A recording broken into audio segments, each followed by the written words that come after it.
Good morning, good evening, good day, everybody. Welcome to our Skeptic Haven Global Atheists show. Tonight in our program, we're going to delve into a topic of profound significance and relevance. This is the intersection of atheism, secularism, and the complex dynamics of religion and politics in Africa. I am Dean, and this is a journey into understanding a very diverse and often misunderstood aspect of global society. Our discussion tonight will take us to the heart of Africa, where the rise of atheism and secular thought presents a very fascinating contrast to the deeply rooted religious traditions that we find in the continent.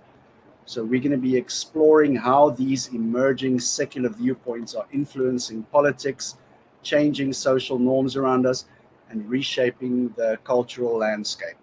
So get your snacks ready and join us in this exploration. My co-host today is Bryce and Ember, and we are going to be joined by one of our African sisters, Dorcas Soita from the Atheists and Skeptic Society of Kenya.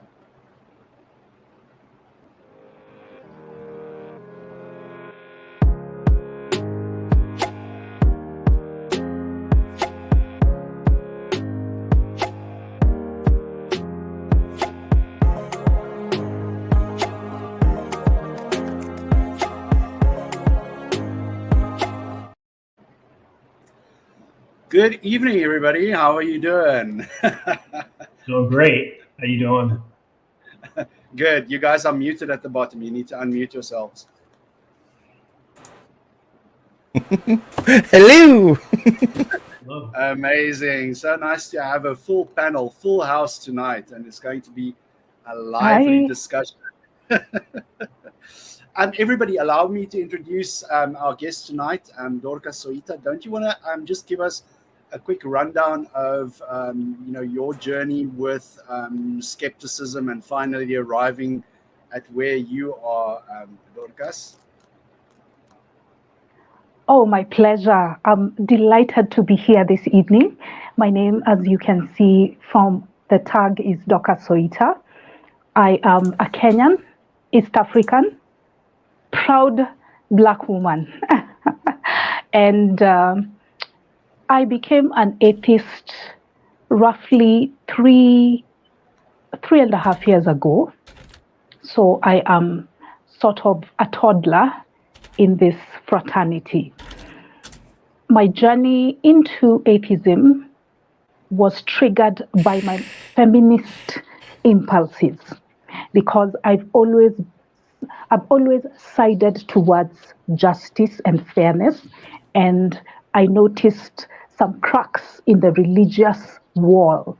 I realized that women were second-class citizens in that community. So that became the window that exposed me into atheism. And thanks to the internet, oh my goodness, I think the greatest invention to ever happen over the past 100 years was Wi-Fi. And specifically Wi-Fi, because you can just stream and they won't charge you. So I immersed myself in that world. I kept, every single day, I used to have questions. Something new would pop up. What about Jesus's teachings? Isn't that something worth holding on to? Then I would go to YouTube, check it out, or Google it, and I'd find answers there. So thanks to people like Global Atheists, I was able to fully deconvert Christianity. And I eventually looked for a community, because you find things to be a lot harder when you go through it alone. So I searched for atheists in Kenya, and I found a community there. I stayed there for a while. We decided, maybe to form our own society because of some leadership disagreements. So we formed the Skeptics and Atheists Society of Kenya, SASK in short, and I am now the vice chair of that society. Amazing.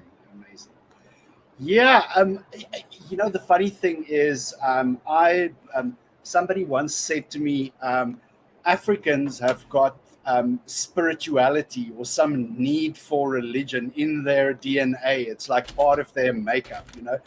And it's fascinating to see this new wave of people who are, you know, with exposure to knowledge and, you know, different influences. As you said, people are discarding these old notions of, you know, traditional religion and that traditional stereotype of, you know, this spirituality that is part of the African zeitgeist. We are going to talk today about quite a few different topics that I've got lined up for us. But the first one that I wanted to mention is this idea of secularism in African constitutions. And you'll find we here in South Africa, we are very, very fortunate that our constitution is explicitly secular. There is absolutely no mention of any, you know, influence. Sure, you know, the religions gets their due and everything, but it has absolutely zero influence. There's no possible way that religion can influence our politics in any sense.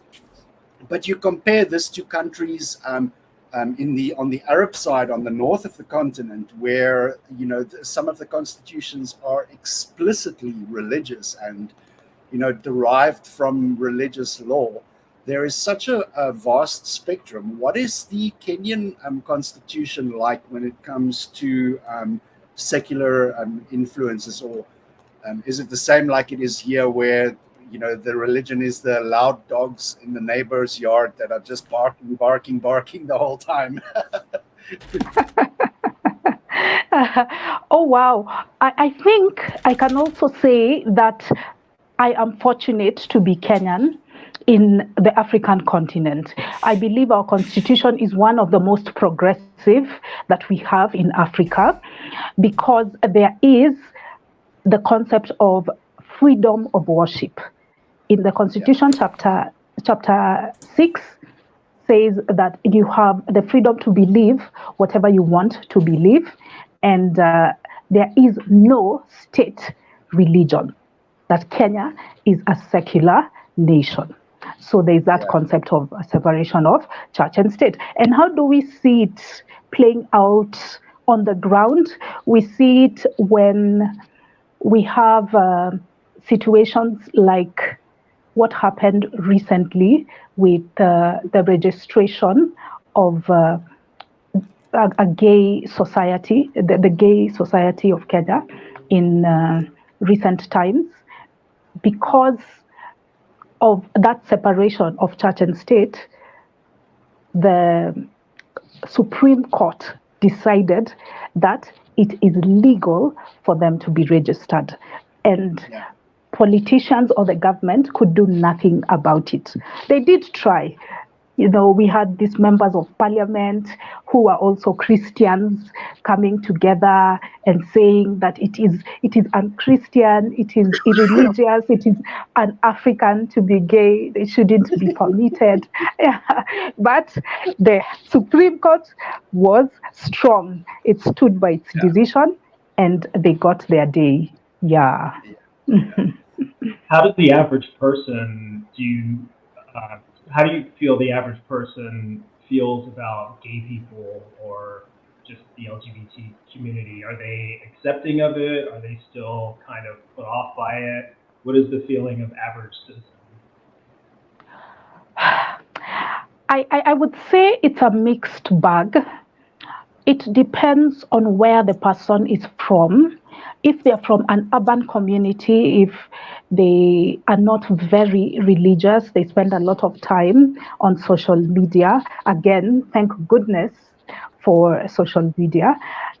Some of them develop an open mind, and you find that they are quite tolerant. We have gay influencers, gay and trans influencers on social media in our country, and nothing is being done to them. Like, they're not forbidden from doing what they want. However, when you speak to people from now the counties or non-urban areas, you find that they're not that open-minded. They think it's reprehensible, it's abominable to them. In fact, we recently had the case of a gentleman who was killed in Eldoret. He was a gay and trans activist. And I remember that was the first time gay matters came to the forefront. And people were talking about it. You could see that not many people supported it. Not many people supported it. But as I say, any publicity is good publicity. So at least it got it on the top of people's minds, and they started communicating. So overall, I would say we are not like Uganda. Uganda is notorious. I'm sure anybody. I see Ember's pronouns are they and she. So I presume you're trans. So I know you know what has been happening in Uganda. The one of the worst places to be gay in the world. So in fact, we have gay refugees that come to Kenya. Because yes, from Uganda, because the society there is highly intolerant of them. So we are not like them. I would say Kenya is a bit more open-minded. Nobody is going to attack you, or nobody is going to, let's say, assault you for being gay, but they will discriminate against you in a clandestine fashion. So let's say you are applying for a job or you want to vie for a certain position, it would be the death nail for you if you declared that you are gay. Oh my goodness. If you try to enter politics and you say you're gay in Kenya, just forget it.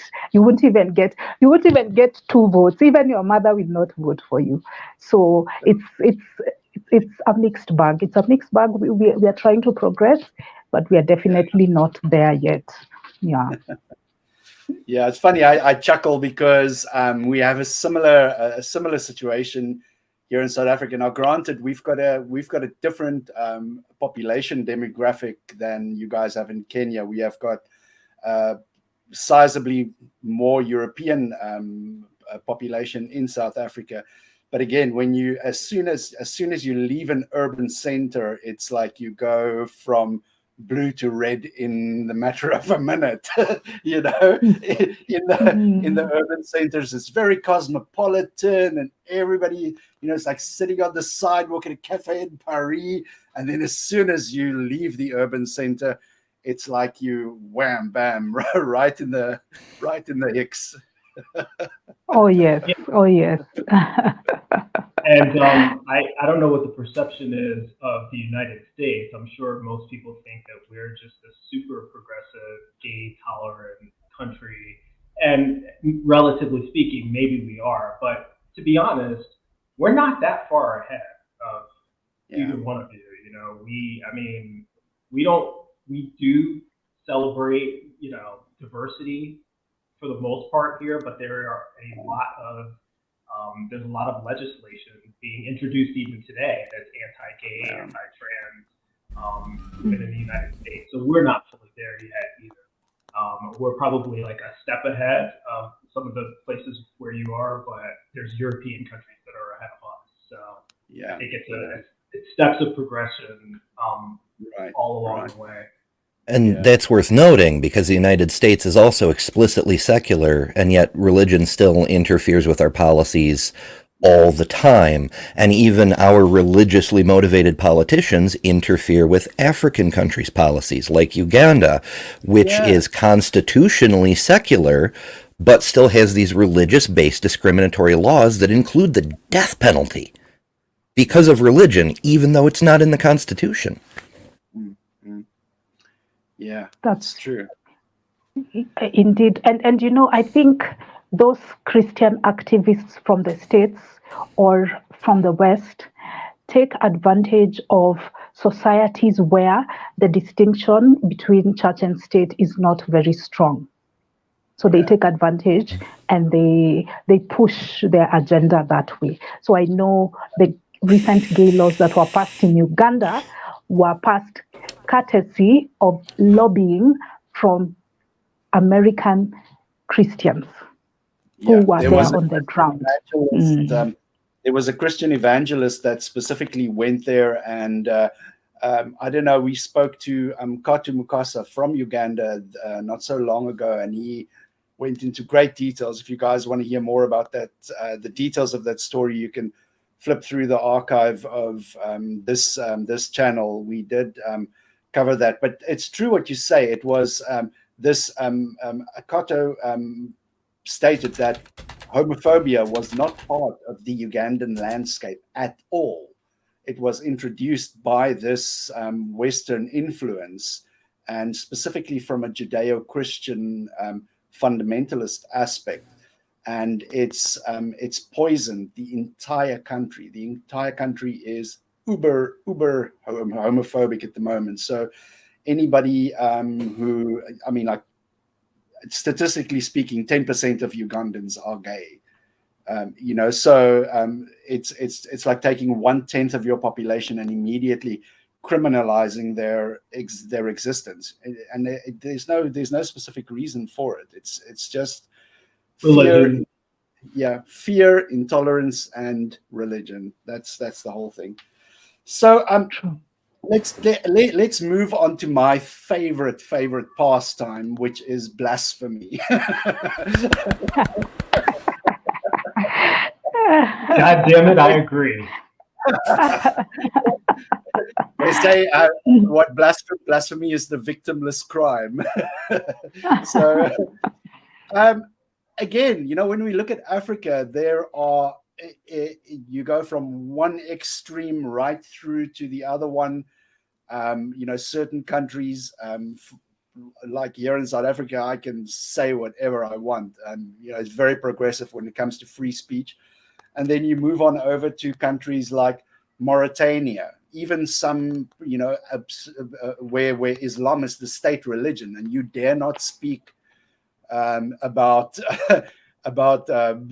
prophets marrying 9-year-olds or any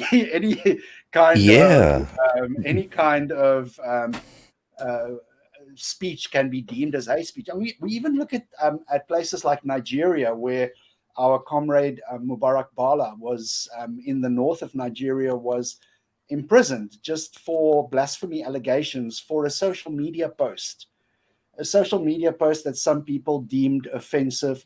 And it was said that he offended the sensibilities of the Muslim population by his outspoken criticism and attacks on Islam and their prophet.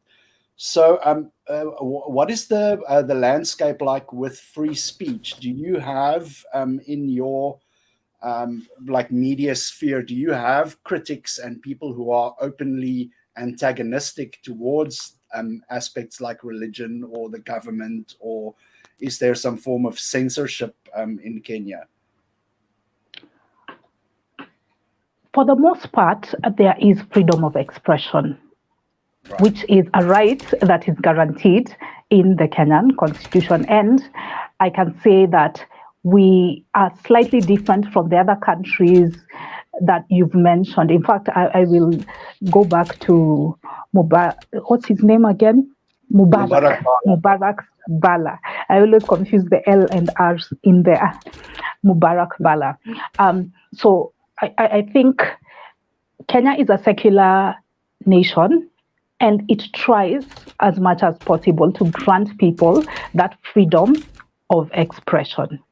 So you find that we, as an atheist society, have a lot of content out there.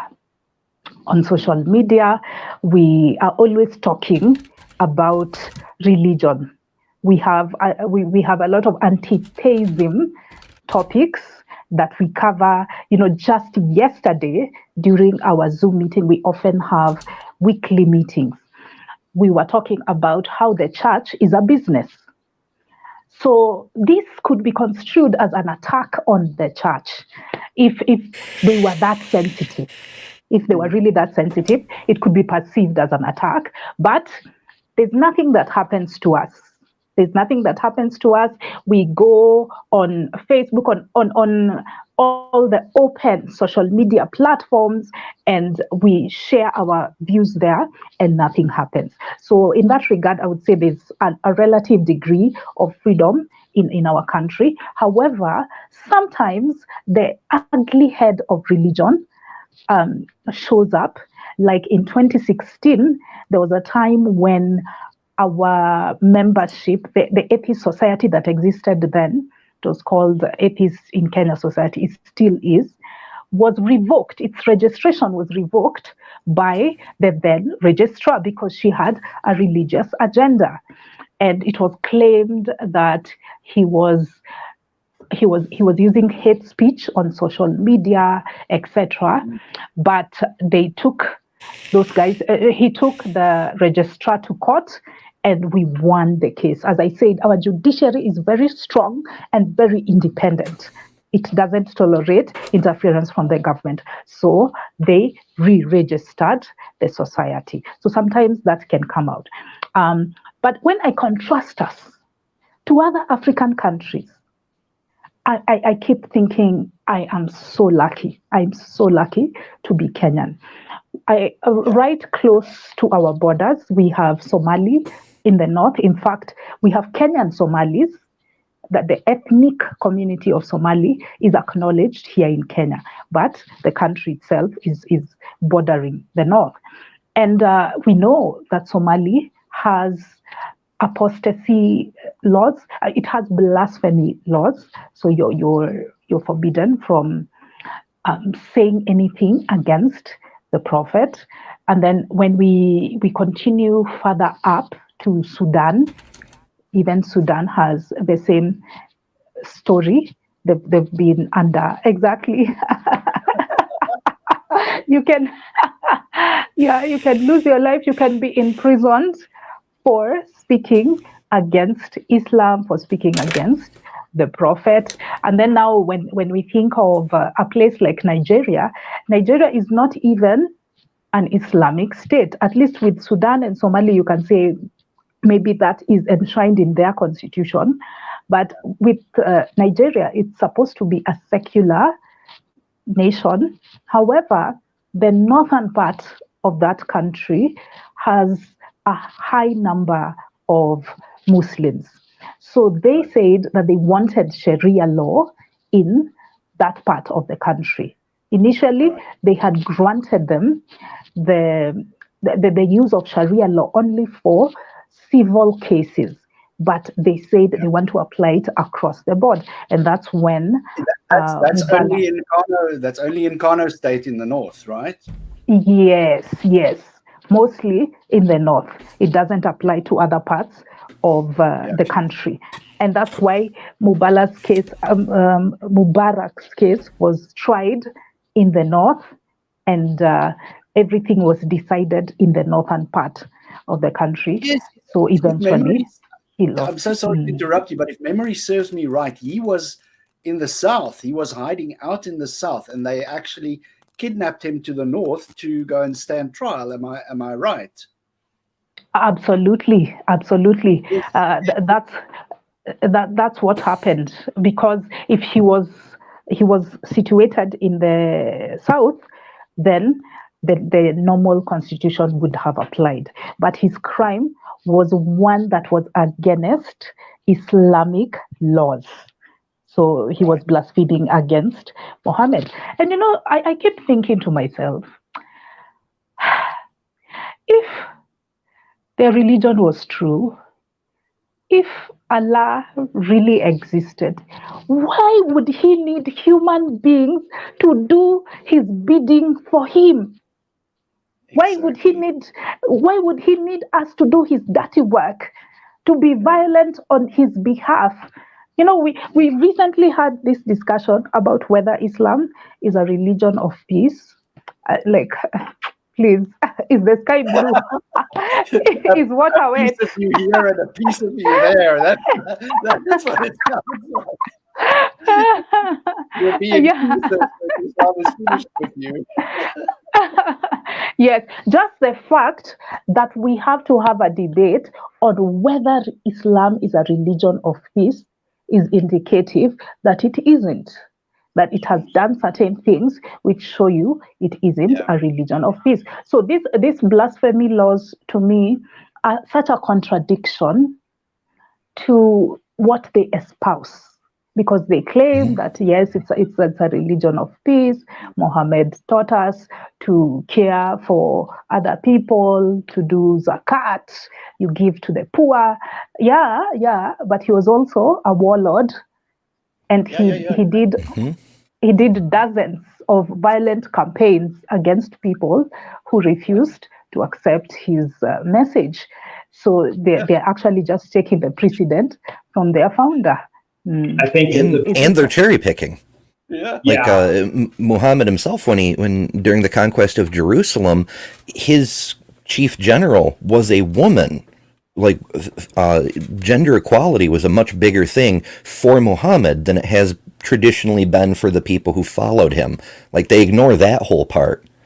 Yeah. We see in Afghanistan, now that the Taliban is back in charge, they're putting into place checkpoints to make sure women have their hijabs on properly and all this shit. And that's not a thing that Muhammad did. I mean, we know every religion cherry picks, but this is way beyond the pale when it comes to the Sharia law countries. I think it's also a bit of equivocation with the word peace, because they will say this is a religion of peace, but it's important to understand they're defining peace differently. Exactly. Them, it's conditional, yeah. To them, peace means what is peaceful according to Allah. So peaceful Islam, peaceful worship, peaceful adherence to Sharia, and anyone that's violating that has to be dealt with. So they see killing the infidels and the blasphemers as maintaining peace. So they're using the same word, but obviously they're using it very differently. Completely different meanings, yeah. Right. Yeah, and the funny thing is that with the blaspheming laws, that is a self-protective mechanism for Islam, so that it never progresses.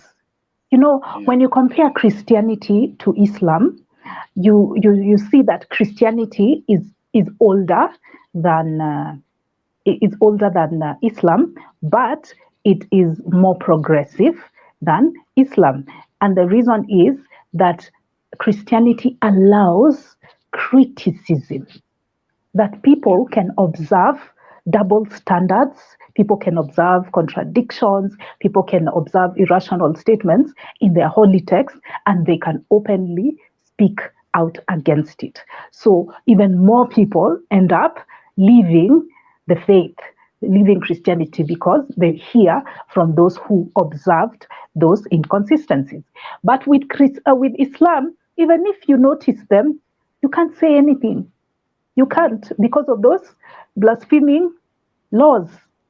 If you belong to a country like Mauritania, you had mentioned it previously, Mauritania also has blasphemy laws and apostasy laws.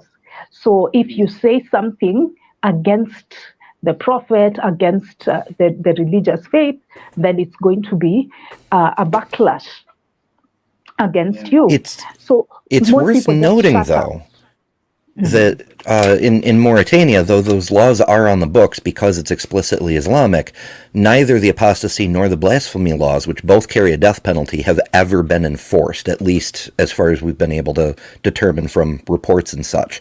Whereas a secular country like Nigeria, where there isn't a constitutional level blasphemy law, is still trying people for blasphemy against Islam. It's kind of a double-edged sword that even if you have a constitutional secular government, that isn't necessarily a protection against religious retribution, I suppose. Yeah. The funny thing is, you'll find as well that just this, don't take this with a pinch of salt, but as far as I've seen, all the backlash in northern Nigeria has been mob justice, more or less. It's not necessarily that it is, sure, people end up in court eventually, but it's usually a pack of crazy people who go and rip somebody's house apart and pull them apart, beat them half to a pulp, and they end up at the police station afterwards. And then I think the police are also in their minds of saying, like, if this person's not locked up, they're not going to survive the night, and then that's the unfortunate reality that happens. And the fact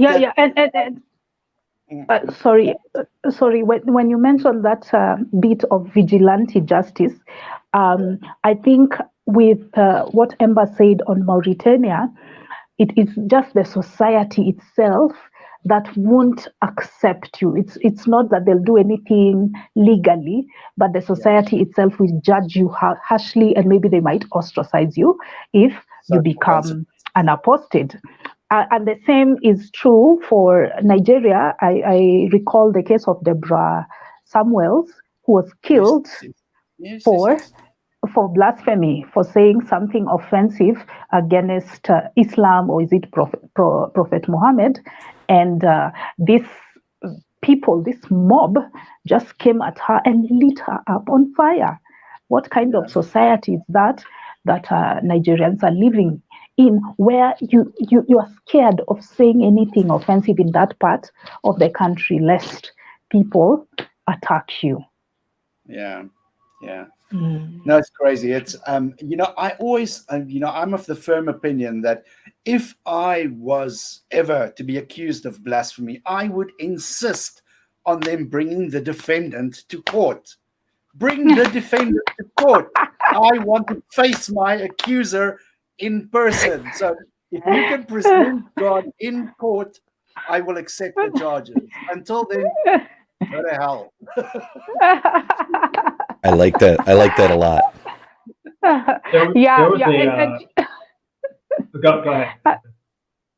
Okay. I just wanted to mention, we have heroes. I keep saying that as a Kenyan atheist, I'm just free to say whatever I want, to talk about Yahweh, and even to talk about the Islamic God, because we have some content about Islam, some anti-theistic content about Islam. I can just talk about it and nothing happens to me. But in some countries in the continent, like in Egypt, in TZ, we have Zaraqay. I think you are aware of a campaign that was done, Free Zaraqay, from Tanzania. So she started a group that helps women who have left Islam, and she was harassed by the police there. We spoke to Zara a while ago on the Atheist Republic Cape Town channel, and the story that you tell as well. It's consider this. She was in an Islamic in a country that has some Islamic elements. I'm not sure if Tanzania is exclusively. I don't think it's exclusively Islamic. But she had to flee her country, because of the persecution. And now through, I think it's Faithless Hijabi. That's the organization that they've created, where they try and help women who are in this hate relationship with Islam, because when it comes to women's rights, religion in general is not a friend of women, right? But Islam says, hold my beer. Let me show you. Hold my beer, because I'm going to show you what we do to women. That's Islam's take on it. Well, it's sort of a spiral between Islam and Christianity. Fundamentalist extremist Christianity seems to be looking at Islam and saying, we can do better than that. And then the Islamic extremists see what they're trying to do, and they go, "Oh, we can top that." And it's just it's getting pretty. I mean, it's been insane for a while, but the spiral's getting out of control. That does bring up the question, and I saw someone in the comments asked it earlier. This is mostly for Dorcas in Africa. Is it necessarily worse in the Islamic countries than in the Christian countries, or is it always? Are there Christian countries that are just as extreme? I would definitely say that it is worse in the Muslim countries. Okay. This is the 100%. reason why 100%. Yeah. And this is the reason why the late, great Christopher Hitchens vehemently spoke against Islam, because he said, yes, he opposes religion generally because religion promotes faith over reason, but there are certain religions that are so dangerous, that are so audacious in terms of their religious intolerance that they need to be fought head on. So definitely Islamic countries in Africa are the crux of the problem. Somalia, Sudan, Central African Republic, Egypt. In fact, there are also a lot of Egyptian apostates that have had to leave their country after they deconverted in order to say anything. Yeah, in order to say anything. So it is a recurring pattern. There's so many Egyptian atheists that look, for example, at Sharif Garber. He had to leave Egypt, and there's so many of them. We also spoke to an atheist in Egypt, and he was terrified. He was terrified. He hid his face completely. He was a man, but he wore like a full hijab when he was speaking to us. He said, like, if anybody sees my face, I'm dead. It's like that kind of fear, and it strikes me how it's thought crime. It's people are trying to police what you think. You can't even have contradicting or different thoughts to the mainstream idea, and that is not freedom. That is slavery. That's mental slavery. It's being in a cage. And I can sense that we can talk about this for the rest of the show, but I want to move us along, so we just talk about a couple of different aspects.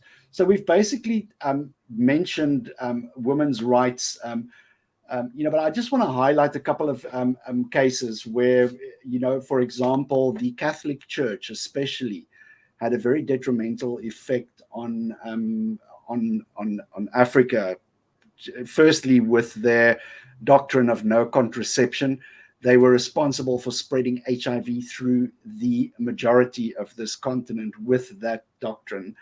And then, again, the Sharia law, like we mentioned earlier, that is, it treats women horrifically. And that is like half of the population of the planet. You can't say it has a tiny impact on only a certain, it's half the population is treated as second-class citizens. And I don't know whether it's just, because in my experience, African culture is patriarchal. It's patriarchal in its structure.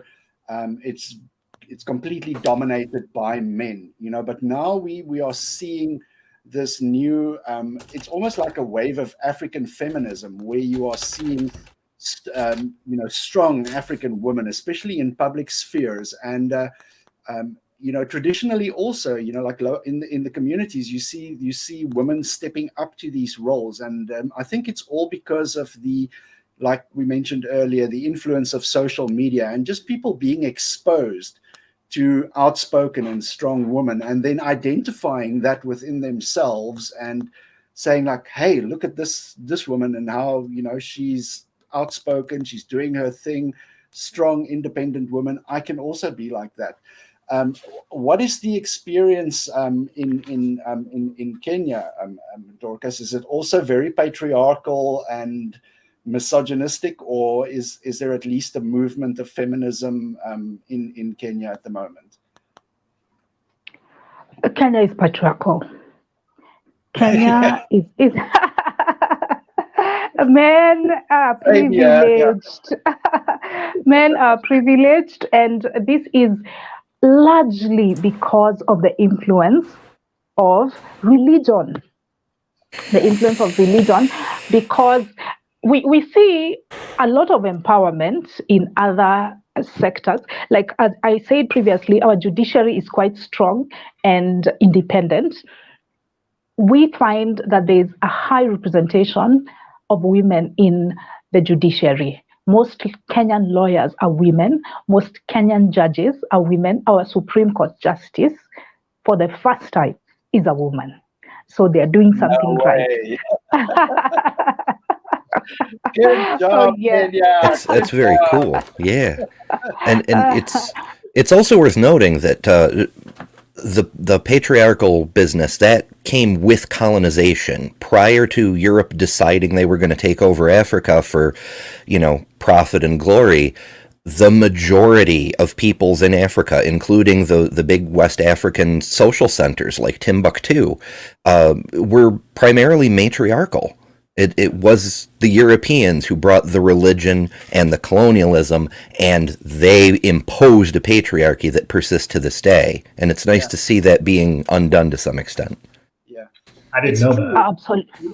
It's true. Even here in South Africa, we have oral history of a tribe in just north of our capital. There was a tribe that pre-colonial times were governed by women. The women were the leaders, and then the name eludes me at the moment. It's a traditional indigenous name, so I'm probably going to butcher it, even if I try to remember it from memory. But it's I think it was from one of the Chivenda or the Sesotho, the Northern or Sepedi or some. I'm just guessing, but interesting stories because they. Belo Bedu. Sorry. Belo Bedu? I'm not sure. That sounds familiar. It does ring a bell. I would have to read up on it. But this particular tribe had what they called a rain queen, where this particular woman held a very special, governing role. Sure, there was a lot of hocus pocus and magic that came, with summoning the seasonal rains and everything, and.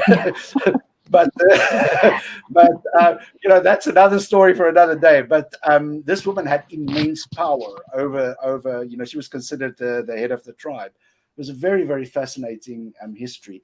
So it's true. It's true that when the Europeans came to Africa, they brought misogyny and patriarchy with them, because it's not a uniquely it's not a concept that is in the African framework. African framework it consists of humanity first. I am because we are. That is the concept that we have.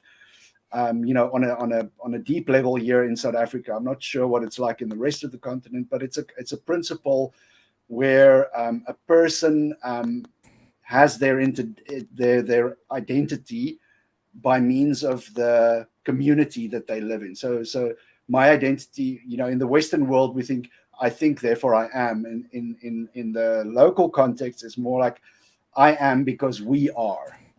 So it's a completely different paradigm. When you look at interpersonal relationships and dynamics.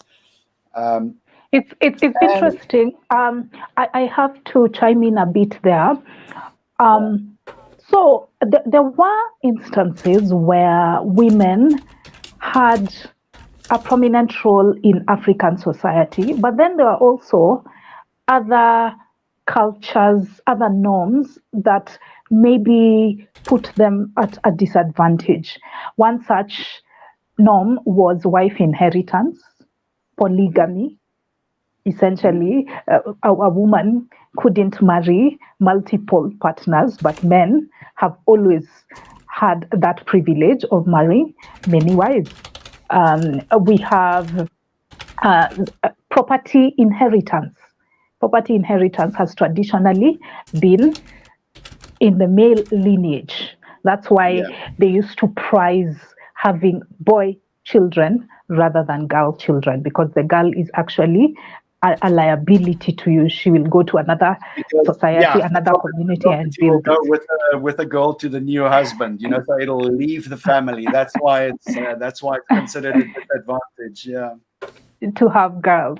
So in some respects, we were also misogynistic traditionally. And right now, I gave you that example of how women are doing great things out in the corporate world, but we still have a long way to go. When I think of leadership, politically, there's an underrepresentation of women in our country.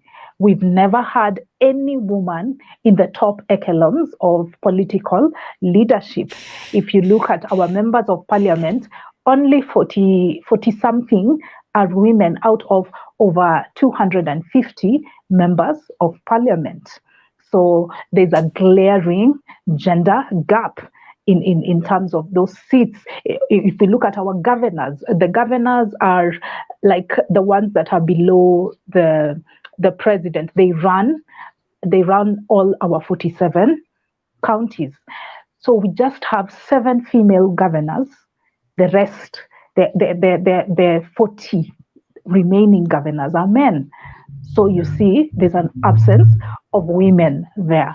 Then even when it comes to the corporate world, the people that own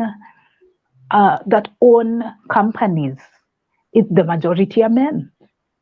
It's a man's world out there in the corporate world. We are making strides. I can say that some are getting into maybe mid-level management, but the people with the big money are still men. And then lastly, where religion comes in is in the private sphere, relationally, marriage-wise. You find that men have this expectation to be catered to, that I am the head. You are the neck. You are to submit to me. Thanks, religion. Thanks, religion. Oh, that one used to trigger my gag reflex whenever I used to hear that sermon in church, and that became the kick that got me out of the church. So it really plays that role in making women subservient. Even though we are doing great things out there, they tell you, no. When you come back to the home, the man is the head. You must submit to him. Yeah. I wanted to ask a quick question.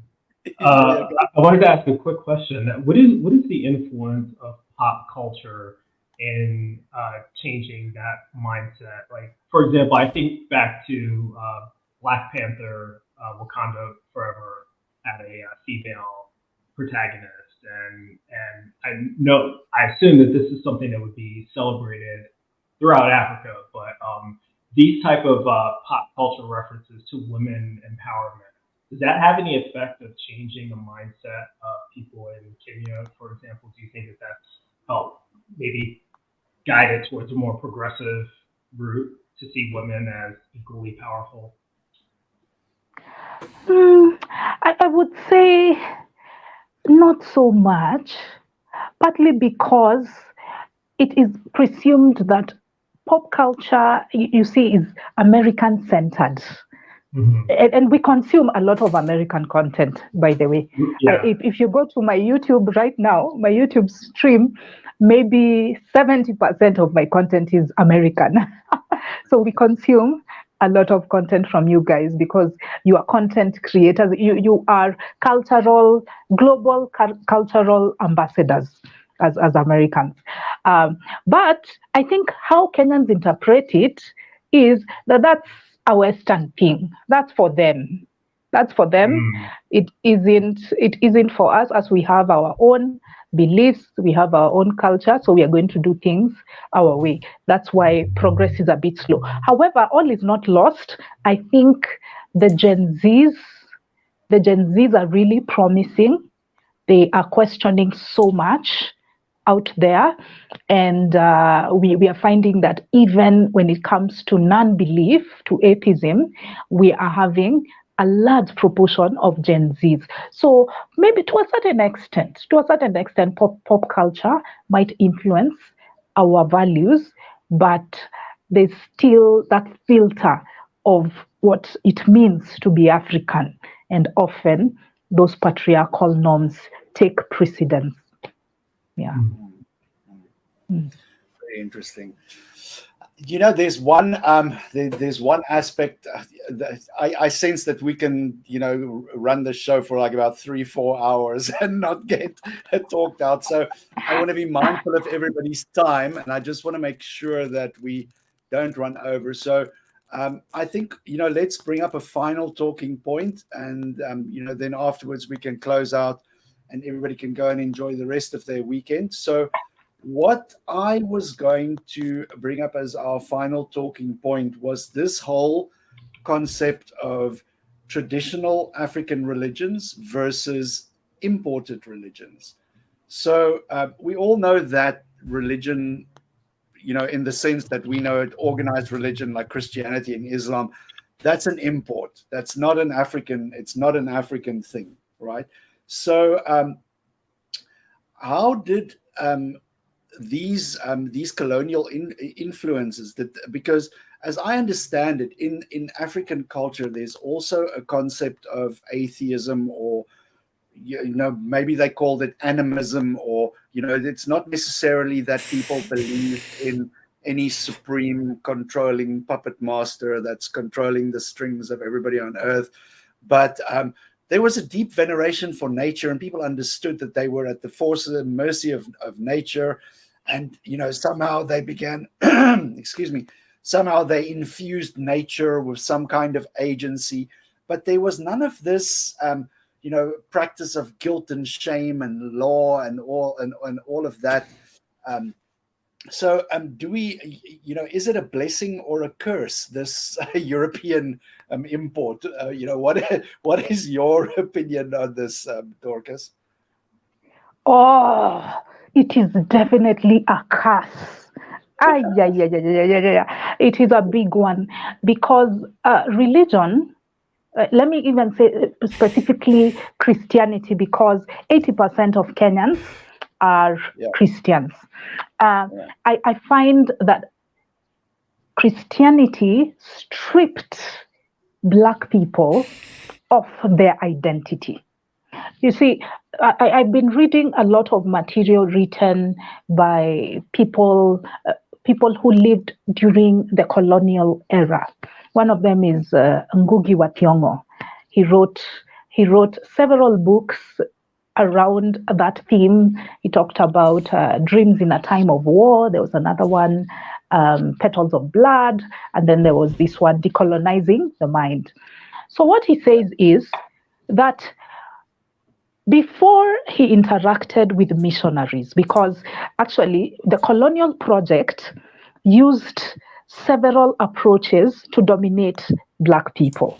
It used its administrators and force. It used soldiers. So if you did not comply, you would be either shot, arrested, or assaulted. You'd be beaten up if you didn't do what the colonialists wanted. Then it also used missionaries.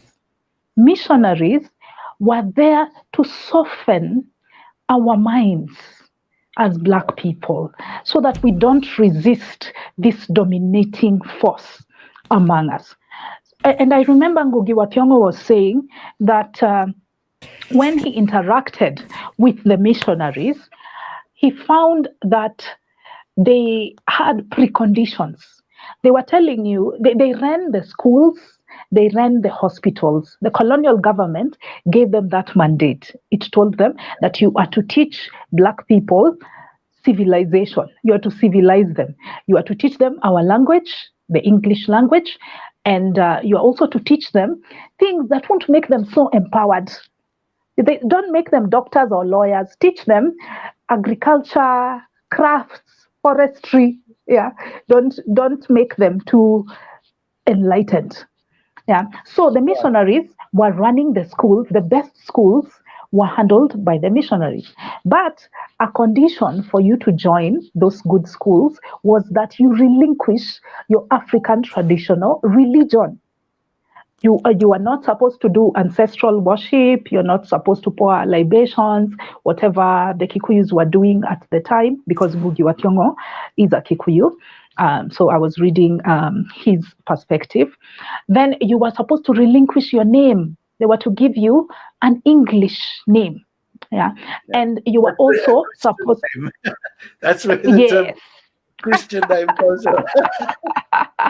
Yeah, a Christian name was just a synonym for an English name. Actually, I keep saying that Christianity is an English religion. It's culturally English. It's culturally British. The way the version that was brought to us, and then Islam is culturally Middle Eastern. Yeah. The Africans had their own faith. They had their own beliefs, and that is what gave them identity. That is what gave them pride. And unfortunately, it was stripped from them. So if one is a black person, genocide. It's a cultural genocide and the whitewashing of an entire culture. And it's so the African culture is so rich, and the only disadvantage is that it was generally it was preserved in oral form from generation to generation.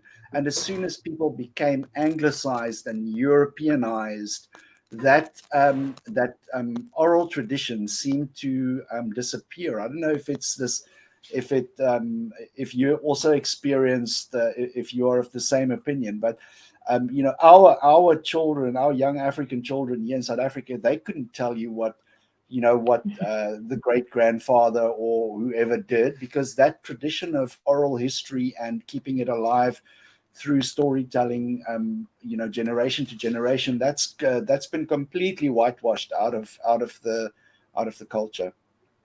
When Dorcas, absolutely. when you were talking earlier about how Christianity is an English religion and how it kind of was enforced on the African people, it reminded me of a book that I had heard of years ago. There's an image of it, How to Make a Negro a Christian.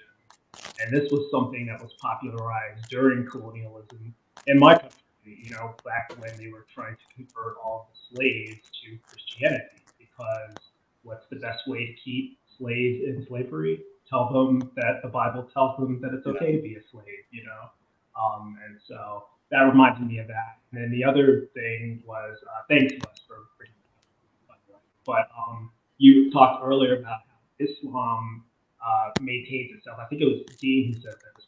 It was one of Islam kind of maintains through fear, the apostasy laws, the blasphemy laws. People are afraid to leave it. But Christianity is the most popular religion in the world, and it does it differently. It doesn't maintain itself through fear. It does it through proselytizing, right? So you have Christian missionaries going out and continuously making more and more Christians. So they have two different ways of why they don't seem to go away. People in Islam are afraid to leave Islam, and people in Christianity go out to make new Christians. And so it's just that cycle. Oh, yes. It's interesting that you bring that out. That's one tool in their toolbox. Another tool that the Muslims use is reproduction, biological reproduction. They tell their people to have as many children as possible. In fact, in the UK, the fastest rising religion is Islam, because those guys are just popping out them babies like it's a competition. Here in Kenya, the average Muslim woman has 6 children, while the average Christian woman has 2.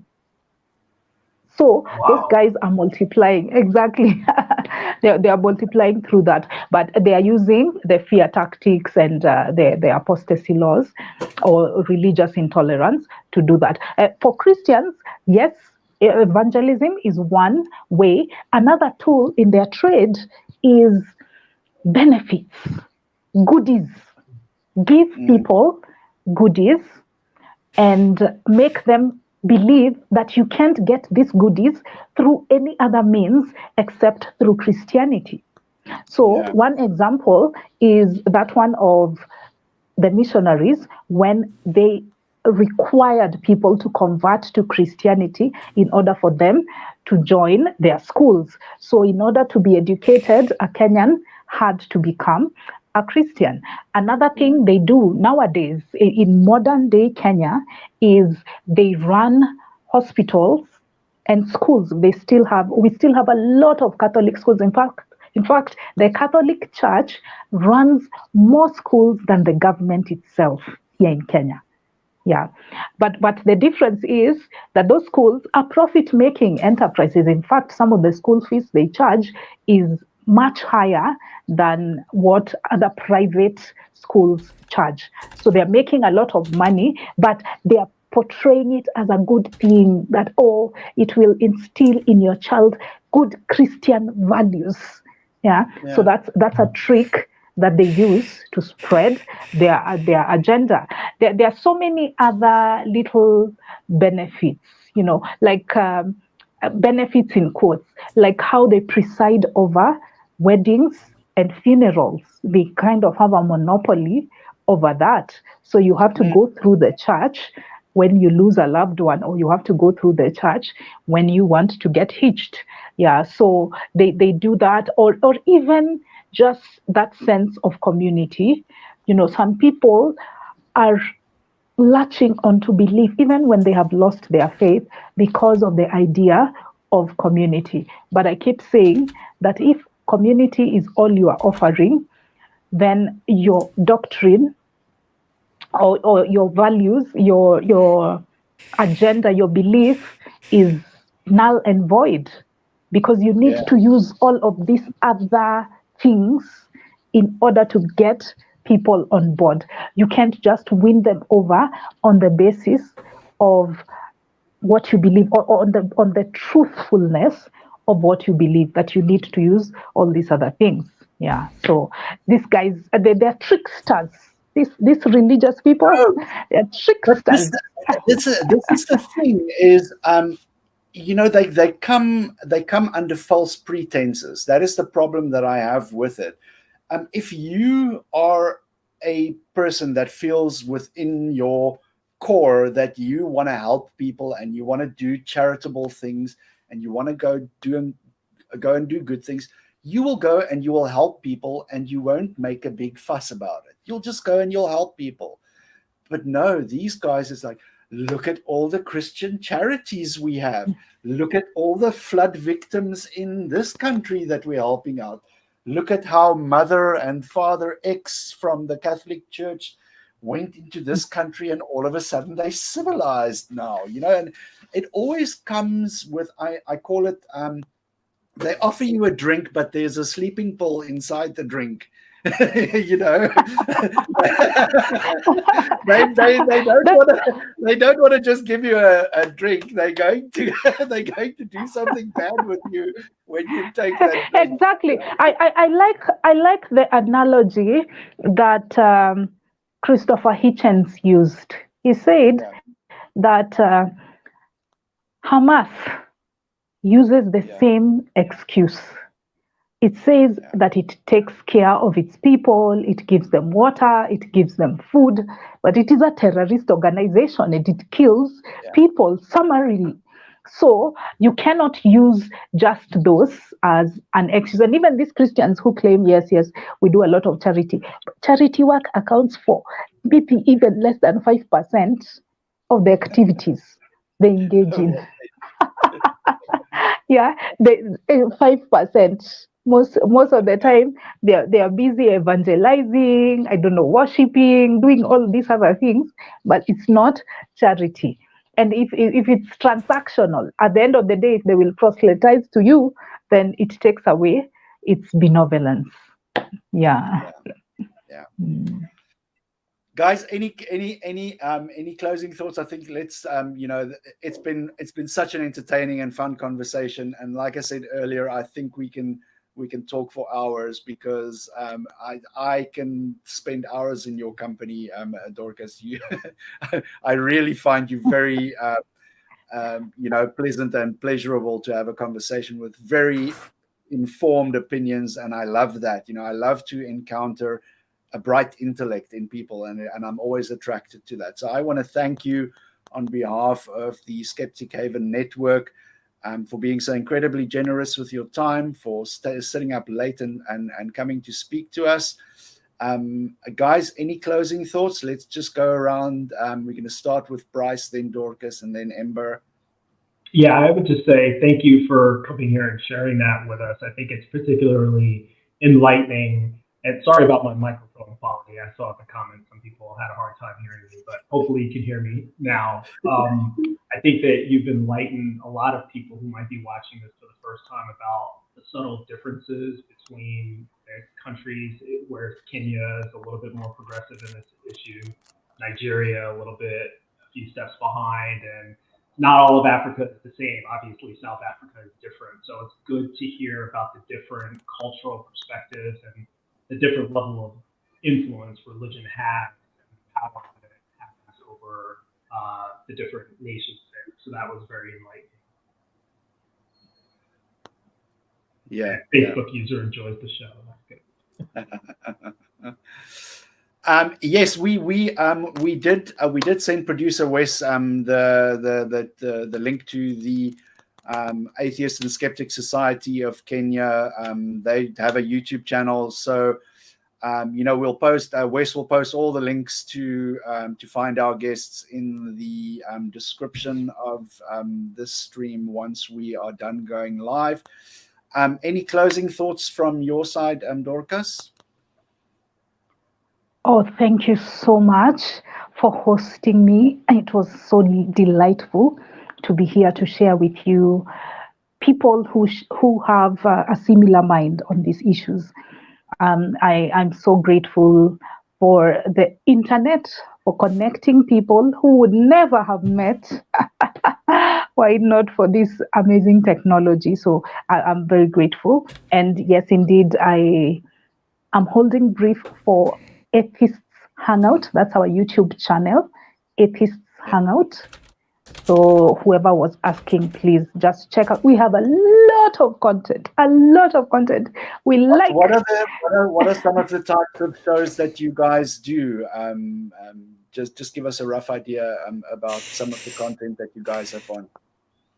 Okay, so we talk a lot about belief, but because the majority of us are Christian, so we target the Christian faith predominantly. Just yesterday, we were talking about whether the church is a business.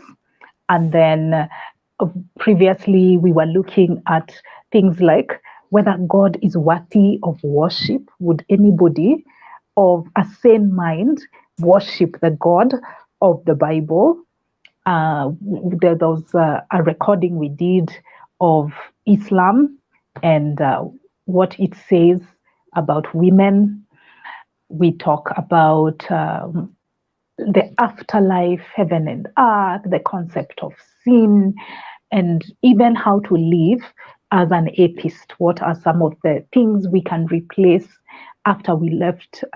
What are the things we can replace religious beliefs with after we left the faith? So those are the things we can find there. But in closing, I would say on this topic of the intersection between religion, power, and politics, I would call out those religious bigots, those individuals who are intolerant of divergent opinions.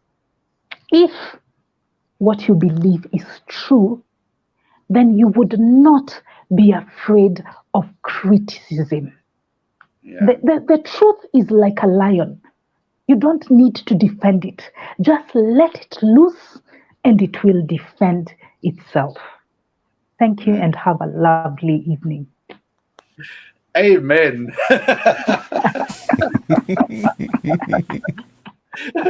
Ember, you're good. Yeah, very much what Dorcas said. This whole concept of having to defend an idea so aggressively that you have to silence all dissenters just kind of highlights the fact that what you're saying probably isn't actually true. And, it's great to see so much progress in nations like Kenya and South Africa. But as countries like Uganda show us, having secularity enshrined in law isn't itself enough protection. You can't, none of us, anywhere in the world, in the United States, in the UK, nowhere, We can't take our foot off the gas and just say, it's in law, it's all settled. We've all seen what happens when people do that. You end up with laws like they have in Uganda, where people pose religious ideas as if they were somehow secular, pass them into law, and people start getting killed over it. We see things like in the United States, the Roe versus Wade being overturned and women losing the right to bodily autonomy, and similar things all over the world. There's record numbers of laws being proposed, not just here in the US, but worldwide, dealing with everything having to do with human rights, and they're all based on religious ideas of discrimination and oppressing other people. And it's on the one hand, there's progress. Like Dorcas was saying, more women than ever are holding office in Nigeria, the Supreme Court even, and that's wonderful to see. But we can't rest on our laurels. We have to keep the pressure on to fend off these regressives who want to drag us all back into a dark age. Yeah. No, I agree 100%. And then from my side, we run the Atheist Republic consulates here in South Africa. We are a growing community of people who've had enough of white Jesus in Africa, and we want to kick the fucker out because he's come here to poison our people's minds. No, I kid you. We don't want to kick Jesus out of Africa. He must leave by himself. So I want to leave you guys with my favorite sentiment for the evening. Go out and sin. Sin as much as you like.